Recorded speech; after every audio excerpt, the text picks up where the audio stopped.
तो मैथ्स में एक ऐसा पार्ट है कि अगर हम ये पार्ट सीखते हैं तो अदर ब्रांचेस ऑफ मैथ्स काफ़ी आसान हो जाएंगी। कुछ चीज़ें जैसे बचपन से जो कभी ख़त्म नहीं होंगी मैथ्स में, उसमें एक अलजेब्रा वाला पार्ट था, अलजेब्रिक आइडेंटिटीज़ थी। ऐसे एक प्रोबेबिलिटी का पार्ट है कि बचपन में भी हमने प्रोबेबिलिटी पढ़ी, 6 में भी पढ़ी, 7th में भी पढ़ी, 8th में भी पढ़ी, 9th में भी पढ़ी, 10th में भी पढ़ी, और अभी 11th में भी पढ़ेंगे, 12th में भी पढ़ेंगे। लेकिन अभी तक जितनी हमने 10th तक प्रोबेबिलिटी पढ़ी थी वो बहुत बेसिक प्रोबेबिलिटी थी। बट अब हम जैसे जैसे आगे बढ़ेंगे तो अगर हम कुछ टूल्स नहीं पढ़ते हैं मैथ्स की तो वो प्रोबेबिलिटी हमारे लिए बड़ी डिफ़िकल्ट हो जाएगी।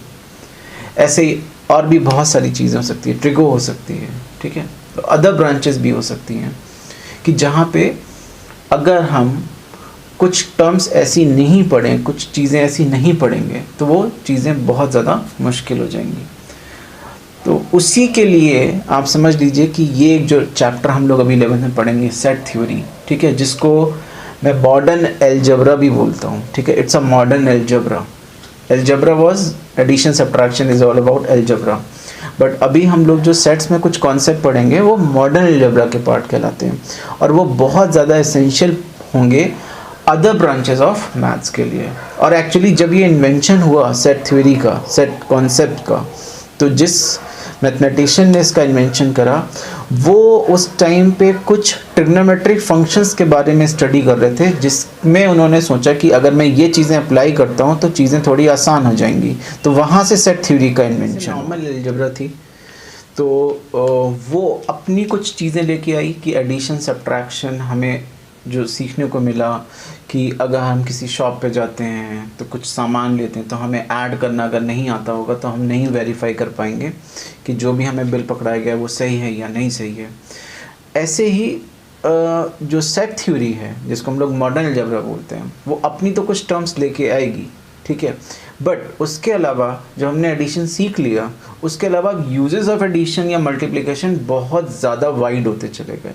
बिल्कुल ऐसे ही जो हम लोग सेट थ्योरी पढ़ेंगे तो अभी तो आपको कॉन्सेप्ट सिखाए जा रहे हैं सेट थ्योरी के, बट जो इनके यूजेस होंगे वो बहुत इंपॉर्टेंट है। मैंने आपको बताया था अभी कि जैसे डिफरेंट ब्रांचेस में यूज़ होगा, सीक्वेंस एंड सीरीज़ में यूज़ होगा, या अभी इस चैप्टर के जस्ट नेक्स्ट हम लोग पढ़ने जाएंगे relation and function. Relation and function हम नहीं सीख पाएंगे अगर हमको सेट थ्योरी नहीं आती होगी। तो डायरेक्टली लिंक चैप्टर है सेट थ्योरी से। ऐसे ही जब हम आगे प्रोबेबिलिटी पढ़ेंगे जाके तो प्रोबेबिलिटी के क्वेश्चन हम सॉल्व कर लेंगे जो अभी नेक्स्ट लेवल के क्वेश्चन कहलाएंगे, लेकिन अगर हम सेट थ्योरी का यूज़ करते हैं तो वो कंपैरेटिवली आसान हो जाएंगे। इंट्रोडक्शन हो चुका था 10th में, बट उस टाइम पे उसको नाम नहीं दिया गया कि it's a part of set theory, तो वो मैं लिंक करूँगा, बताऊँगा आपको कि कैसे होता है, ठीक है। तो चलिए अब बात कर लेते हैं कि सेट्स बेसिकली क्या है, कलेक्शन ऑफ ऑब्जेक्ट्स, ठीक है। कलेक्शन ऑफ ऑब्जेक्ट्स के साथ एक वर्ड और लिखा हुआ है, वहाँ पे भी हम बाद में आएंगे। अब अगर हम बात करते हैं सपोज कलेक्शन ऑफ ऑब्जेक्ट्स, तो जो ऑब्जेक्ट्स का कलेक्शन है वो ज़रा देखिए क्या क्या हो सकता है। जैसे मैंने लिखा ऑल कंट्रीज़, ठीक है। ऐसे मैंने लिख दिया all prime ministers of India, it's a collection. Number 3 ये लिख दिया मैंने students of class 11th of your school. ऐसे लिख दिया मैंने all doctors of AIIMS, all doctors of AIIMS right now, ठीक है, जो भी अभी करंट में डॉक्टर्स हैं, तो इट्स अ कलेक्शन। ऐसे मैं लिखा all good directors of India, ठीक है, ये भी एक कलेक्शन है। ऐसे ही मैंने बोला ऑल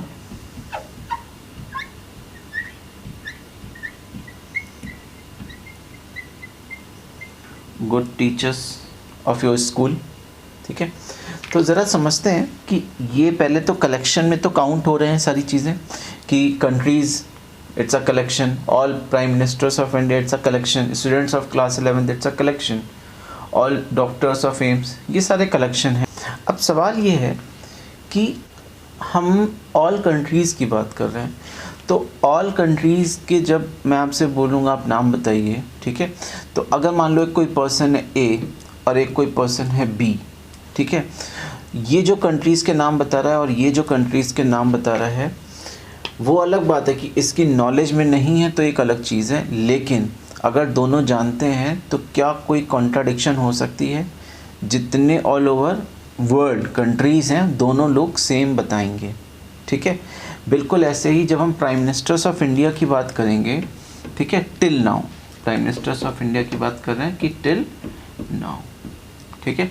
तो इस टाइम तक जितने प्राइम मिनिस्टर्स रह चुके हैं या हैं, क्या वो कभी पर्सन टू पर्सन चेंज हो सकते हैं कि एक पर्सन कुछ अज्यूम बता रहा है, अज्यूम करके बता रहा है, दूसरा पर्सन कुछ और बता रहा है? वो नहीं हो सकता। मतलब यहाँ पे भी कि पर्सन ए और बी अगर कोई दो डिफरेंट लोग हैं तब भी उन दोनों में क्या होंगी? 100% सिमिलरिटी होगी। ऐसे जब हम बात करें स्टूडेंट ऑफ क्लास 11, तो अगर मान लीजिए आपकी क्लास में 51 स्टूडेंट्स हैं तो 51 ही रहेंगे, किसी के बोलने से बदलेंगे नहीं, यानी कि यहाँ पे भी कोई कॉन्ट्राडिक्शन नहीं है। ऐसी बात करें ऑल डॉक्टर्स ऑफ एम्स, ठीक है, ये हम बात कर लेते हैं इन 2020, ठीक है, क्योंकि कुछ चीज़ें ऐसी हैं जो टाइम के अकॉर्डिंग चेंज हो सकती हैं। तो अभी हम टाइम के अकॉर्डिंग पे इसलिए एक रिस्ट्रिक्शन डाल दिया कि 2020 में जो एम्स में डॉक्टर हैं क्या वो पर्सन टू पर्सन चेंज होंगे? नहीं। ऐसे अगर हमने बोला ऑल गुड डायरेक्टर्स, नाउ अब यहाँ पे ये जो सिचुएशन आ गई ऑल गुड डायरेक्टर्स, तो ऑल गुड डायरेक्टर्स की जब हम बात करेंगे तो आपको कौन डायरेक्टर पसंद है, मुझे कौन पसंद है, तो ये डिफरेंट चीज़ें हो जाएंगी। कोई बंदा अपने डायरेक्टर्स गुड डायरेक्टर्स की अलग लिस्ट बनाएगा, कोई दूसरा बंदा बी वो अलग लिस्ट बनाएगा, सी कोई अलग लिस्ट बनाएगा। यानी कि ये जो गुड है ये बेसिकली क्या हो गया आपका? वेग हो गया, ठीक है। ये मतलब बिल्कुल अस्पष्ट है कि ए बी और सी 101% तीनों एक ही गुड डायरेक्टर का कलेक्शन नहीं बता सकते हैं। तो यहाँ पे ये जो हम अब टर्म पढ़ रहे थे वेल डिफाइंड, ये फेल हो गई, ये फेल हो गई, नॉट वेल डिफाइंड। यानी कि ये जो एक प्रॉपर्टी आपने यूज करी थी वर्ड क्या डाल के? गुड डाल के, तो ये जो गुड प्रॉपर्टी डाली ये यूनिवर्सल फैक्ट नहीं रखता है।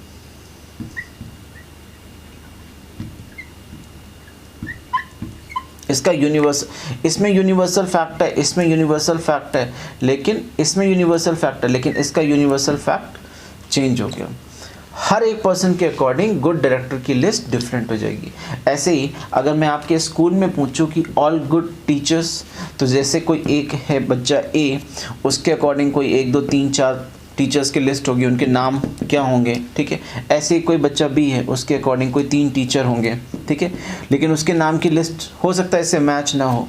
और ऐसे ही एक बच्चा सी है, ठीक है, माइट भी उसकी नॉलेज में गुड टीचर कोई है ही नहीं, ठीक है, ये पॉसिबिलिटी भी हो सकती है, ये बहुत पॉसिबिलिटी होती है। तो हुआ क्या कि यहाँ पे भी जो गुड था वो वेग हो गया आपका, ठीक है। आप नहीं बता सकते कि सबके आंसर में वो चीज़ें इन दोनों केस में क्या आएंगी? सेम आएंगी। तो समटाइम्स जो प्रॉपर्टी होती हैं वो ज़्यादातर वेग इन्फॉर्मेशन रखती हैं, अस्पष्ट बातें रखती हैं, जिनसे आप नहीं बता सकते हैं कि 101% जो आपका आंसर है वही दूसरे का हो, वही तीसरे का हो। यानी कि कहीं ना कहीं पे ये चीज़ें चेंज करेंगी, वेरी करेंगी। तो हम जब भी सेट्स की बात करेंगे तो सेट्स में कलेक्शन ऑफ ऑब्जेक्ट्स तो होगा, लेकिन वो कैसा होना चाहिए? Well defined. तो समटाइम्स हम लोग बोल देते हैं इट्स अ सेट, बट वो आप मैथमेटिकली अगर सेट की बात करेंगे तो कलेक्शन ऑफ ऑब्जेक्ट्स हो सकता है, लेकिन वो कलेक्शन ऑफ ऑब्जेक्ट्स अगर वेल डिफाइंड नहीं है तो वो सेट की कैटेगरी में नहीं आता है। ऐसी तरह ये समझ लेते हैं कि in last world cup top 5 scorer, तो यहाँ पे आप ज़रा समझिएगा कि क्या ये एक्चुअली वेल डिफाइंड चीज़ कहलाएगी। कलेक्शन तो हो गया क्योंकि मुझे चाहिए in last world cup top 5 scorer, ठीक है, या टॉप 5 जो बैट्समैन थे जिन्होंने हाईएस्ट स्कोर करे, ठीक है। तो कलेक्शन तो हो गया, it's a collection, it's a collection.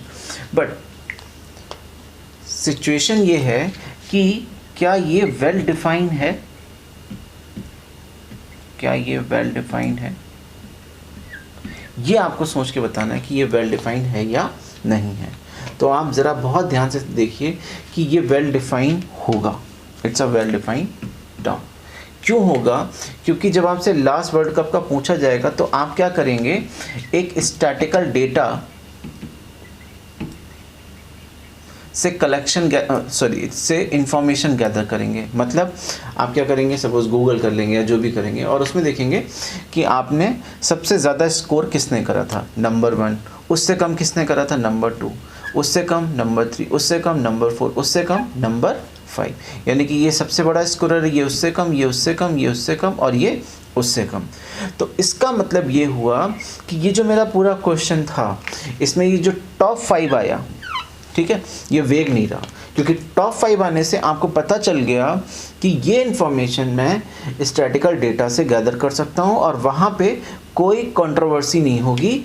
वहाँ पे जो सबसे टॉप स्कोरर होगा, जिसने सबसे ज़्यादा रन मारे होंगे, फिर उससे कम, फिर उससे कम, तो ऐसे टॉप 5 लोग आप चूज़ कर लोगे। तो वो हर पर्सन, चाहे वो दुनिया के किसी भी कोने में बैठा हो, अगर आप टॉप 5 बैट्समैन लेंगे जिन्होंने सबसे ज़्यादा स्कोर करा हो, तो वो हर एक के अकॉर्डिंग क्या रहेगा, सेम रहेगा। तो दिस इज़ द फंडा बिहाइंड कि जब हम सेट्स बोलते हैं तो कलेक्शन ऑफ ऑब्जेक्ट्स तो बहुत सारा हो सकता है, ये सारा कलेक्शन ऑफ ऑब्जेक्ट्स है, लेकिन इन सब में हमें अगर वेल डिफाइंड टर्म नहीं दिखाई पड़ेगी तो हम उसको सेट में काउंट नहीं करेंगे। तो क्या सेट में काउंट नहीं हुआ, ये वाला सेट में काउंट नहीं हुआ और ये वाला सेट में काउंट नहीं हुआ। बाकी सब जगह आप अगर ध्यान से देखेंगे तो सब जगह टर्म वेरीफाई हो रही है, दैट इज कॉल्ड